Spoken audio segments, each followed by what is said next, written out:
I hope everyone is having a good Sunday afternoon. We're just going to jump right into our devotional. We are on chapter 3, verses 6 through 13 of Ruth. And it says, "So she went down to the threshing floor and did just as her mother-in-law had commanded her. And when Boaz had eaten and drunk, and his heart was merry, he went to lie down at the end of the heap of grain. Then she came softly and uncovered his feet and lay down. At midnight the man was startled and turned over, and behold, a woman lay at his feet. He said, 'Who are you?' And she answered, 'I am Ruth, your servant. Spread your wings over your servant, for you are a redeemer.' And he said, 'May you be blessed by the Lord, my daughter. You have made this last kindness greater than the first, in that you have not gone after young men, whether rich or poor. And now, my daughter, do not fear. I will do for you all that you ask, for all my fellow townsmen know that you are a worthy woman. And now it is true that I am a redeemer. Yet there is a redeemer nearer than I. Remain tonight, and in the morning, if he will redeem you, good, let him do it. But if he is not willing to redeem you, then, as the Lord lives, I will redeem you. Lie down until in the morning.'" So we see what happens in the next part of Ruth. And we see in verse 6 that Ruth did exactly as she was told. And we talked about this last week in depth. We went into a lot of detail about that. So this week, we're just going to mention it. And I just want us to think, how many times in a day, let's just take a day, are we told to do something and we do exactly what we are told to do? We follow it. We follow the instructions to a T. Something simple as, which I have 2 kids, but even if Matt asks me to do something, if he says, "Paula, go get me a bottle of water." Okay, what if I decide I decided I'm going to get dressed first, or as I'm getting him a bottle of water, he really needs to drink milk instead of water, so I think I'm just going to go get him water. So then we go back, did I follow exactly what he told me to do? No. Or if I tell my kids, "Hey, go get me that blue pen," and they bring back the pink pen, did they follow what I did? No. And 9 times out of 10, they don't do it exactly or do it right when I tell them to do it. But if we think, and honestly think, because I thought about this while I was doing our devotional, as we're probably asked, it don't matter if you have kids, don't have kids, husband, wife, whatever, somebody during the day is more than likely going to ask you to do something. Whether it be through a text message, a phone call, a card, someone comes and sees you, or like I said, you have somebody living with you, or you see somebody, they're going to ask you to do something. And when they ask you to do something, do you do it exactly as they ask you to do it? I thought of this a lot lately, especially this week since I haven't been out. Sunday was our first day out. We got out a little bit Saturday afternoon. We drove to the church and back. But what about the people who, okay, I need you to run to Walmart and get my prescriptions. Well, while you were out, I thought I would go do this for you. Or I thought I would pick this up. Or they ask you, okay, there was a blue sweater that I like. Well, I don't like the blue sweater, so I'm going to buy you the red one. Little things like that. But my point is Ruth did exactly as she was told. And all those examples I gave you are trivial, they're silly. But I want us to think about how often in our lifetime, like I said, just take a day, you have done exactly what you were told each time you were asked to do something. I cannot say that I do exactly what I am told every single day. And my kids sure don't do exactly what they're told every single day. But that is something that stood out to me, is like we talked about last week, Ruth followed the instructions to a T. She didn't waver from it at all. So we see that Ruth goes and lays at Boaz's feet, and at midnight, Boaz woke up startled. This tells us he had no idea she was there, and neither did anyone else. He asked, "Who are you?" Now, remember last week we talked about why Boaz slept on the threshing floor. It was to make sure no one tried to steal his grain. So I would venture to say that when he wakes up, what's the first thing going through his mind? Who is here? What do they want? They're here to steal my grain. He never in a million years dreams it's going to be a woman laying at his feet. So when he gets his mind to him, when he wakes up, when he kind of focuses in and sees what's going on, gets his surroundings about him, he realizes that there's a girl. And he says, "Who are you?"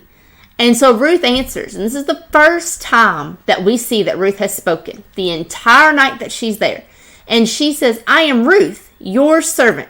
Spread your wings over your servant, for you're a redeemer. So like I said, this is the first time she's talked, and she has given him a command. She answers his question. He says, who are you? And she says, I am Ruth. And then she says, you cover me up. You are my redeemer, or you are a redeemer. It's your job to protect me.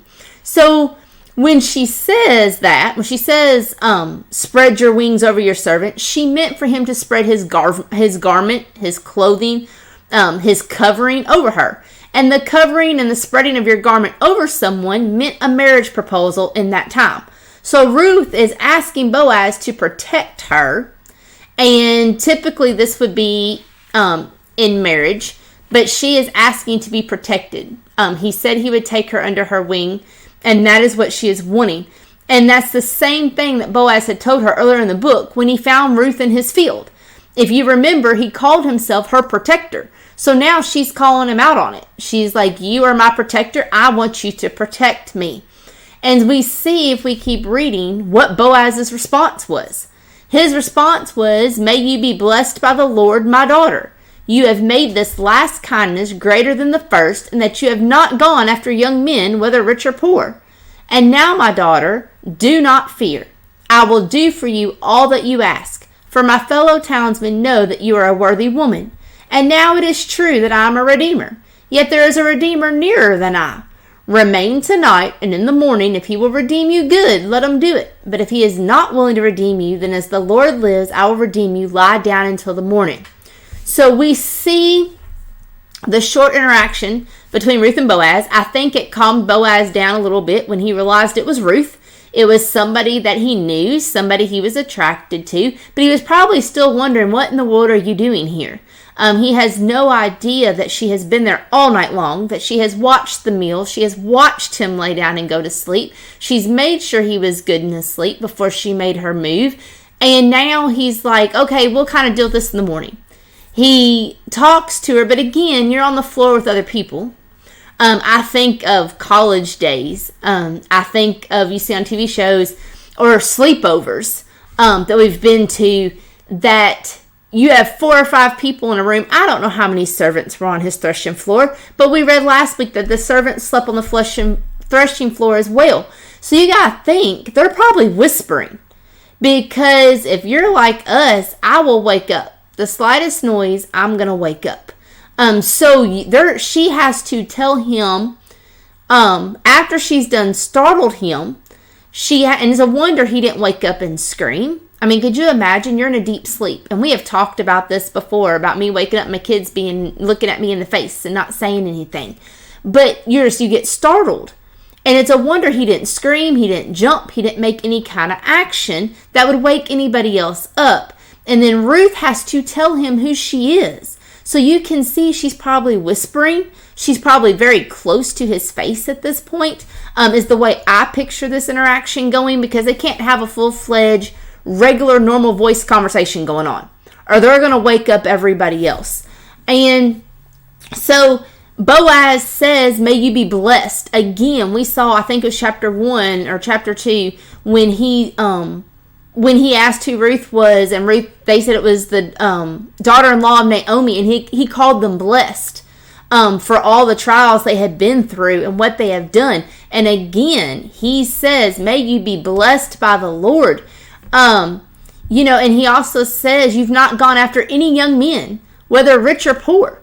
You're not playing the field, in Paula's terms. You just came to me. And so he tells her, and of course she's probably scared now. She realizes now exactly what Naomi has set her up to do. So now here we are at midnight. What is Boaz going to do with her? She knows that it's very dangerous for a woman to be alone, and now it's dark. When you're out alone at night, what are people going to think of? If you see a woman out alone at night, especially if you see her with a man, they're probably up to no good. They know that in this, and she can't be caught. They're not married. They're not, nobody knows that there's a relationship starting to go on here. So this is completely a big, big risk that she has taken. And he acknowledges once again the type of person she is. He says, you have not gone after people. You haven't went after the rich, you haven't went after the poor, you don't have a certain class you're seeking out. And he tells her, do not fear. And you can just see Ruth just kind of relax at this point. Okay, I've asked him to protect me, and he says, do not fear. And she trusts him. There is a complete trust here. Boaz has not done anything to dishonor her trust, and she realizes that. And then he tells her what she wants to hear. I will do all for you that you ask. What greater answer could that be? She comes and asks for protection, and he says, I will do all that you ask. But there's always a but in the story. He says, but there is a Redeemer nearer than I. And when we talk about this, and before I get there, we'll come right back there in a minute. Boaz wishes for Ruth to be blessed. And as we saw up here, he calls her a worthy woman. And like we talked about before, this is a great honor. Like the best compliment you could ever give someone. And remember, Boaz is also called a worthy man, so he knows what it's like to be worthy. So by him calling Ruth worthy, he's not just using that term lightly. He 100% means it, and it's an honor. And so going back to him telling her, but you're worthy, you're great, you're going to be blessed by the Lord, but there's someone else that's interested. And we see that in verse 11, he will do all that she asks, but there's another man in line to marry Ruth. And the Redeemer here is a one that wants to marry a kinsman's widow. Typically, when a man married a woman and died without having children, then his brother or kinsman would marry his wife to have children in order to continue his brother's family name. So you wanted to keep the family name going, so the brother would take up the sister-in-law and marry her. And this is a custom that God enacted in the law of Moses. So kinsmen's redeemers would also step forward to take care of near family who are not able to take care of themselves. In this case, it would be Ruth that's not able to care for herself. Now, this is the first time we hear of this man. So this is the but that Boaz was telling her. There is somebody else. Ruth has no idea. She has no idea anybody else is interested in her.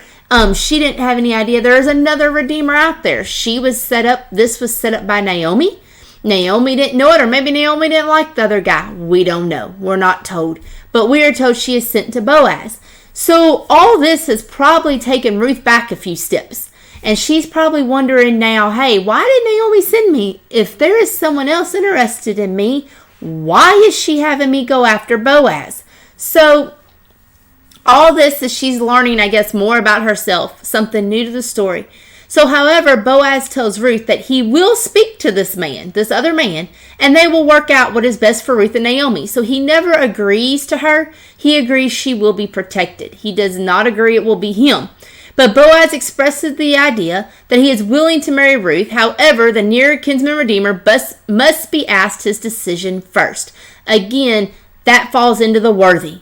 Boaz likes Ruth. He wants Ruth. He has said he would take her, but he is going to follow the law. He is going to obey what rules are given to him. Now, he probably had all the power in the world just to take her and have his way with her and whatever, marry her, become a family, and forget this other guy. Because we know that Boaz is a worthy man, a wealthy man, powerful man. He could probably do what he wanted to do. And again, I think this falls back to the respect and all into the worthy man that Boaz is. He's going to do things right. He's going to dot all his I's and cross all his T's. And he hasn't promised her anything. He did promise protection for that night, but he told her he would take care of it. And again, she has no reason not to trust him. He has not done anything to betray her. In the 6 to 8 weeks that she's been in his harvest fields, he's taken care of her. So I think now she's probably more confused than ever. And she's probably thinking, how am I going to go home and tell Naomi that what Boaz has said? It wasn't a straight yes. It wasn't a no, but it wasn't a yes. And sometimes those are harder answers to give than a black and white yes or no. So we see this section of chapter 3 ends in verse 13. And Boaz tells her to stay the night. But if that man comes for her, she is to go. But if he does not, then he will take her. Then he tells her to lie down. So pretty much don't worry about it. Just lie down. And he tells her to lie down because during this time, like we just talked about a few minutes ago, it's very dangerous for a woman to travel at night. You don't do it. You don't see a woman traveling, especially alone. So Boaz's gesture of hospitality, telling Ruth to stay, is for her protection. So he is protecting her like he has promised from the first time he has seen her. He is indeed taking her under his wing. He is honoring his worthy man reputation. He is honoring what he has promised to do to her, or for her, not to her, for her. He told her he would take care of her in the fields. He took care of her in the fields. He is telling her that he will take care of her now. And so we see here again the amount of trust that there has to be. Ruth came into this blindly. She was just doing what Naomi told her to do. And it seems like it's all going to work out.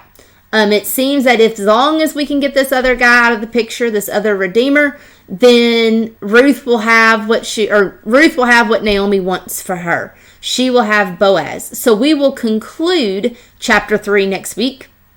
And then we only have one more chapter left. And we will finish out the book of Ruth. So we will see what happens in the morning next week. We're ending this as we're going to go. It's a little bit after midnight. And they're going to go to sleep. And then we're going to wake up in the morning. And I'm pretty sure that she's going to have to get up early and get out of there. Because no, it's not safe for her to travel at night. But what are people going to think about if his servants wake up and Ruth's laying there on the threshing floor with Boaz?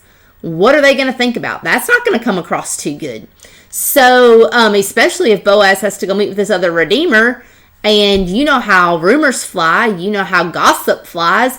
Could you imagine the stories that are going to be told if Ruth is caught on this threshing floor? So we will finish out chapter 3 next week, starting with verses 14. And we will see what happens in the morning and if Boaz gets her out of there safely. I hope you all have a great week. And I will see you all here next week. Thank you for listening.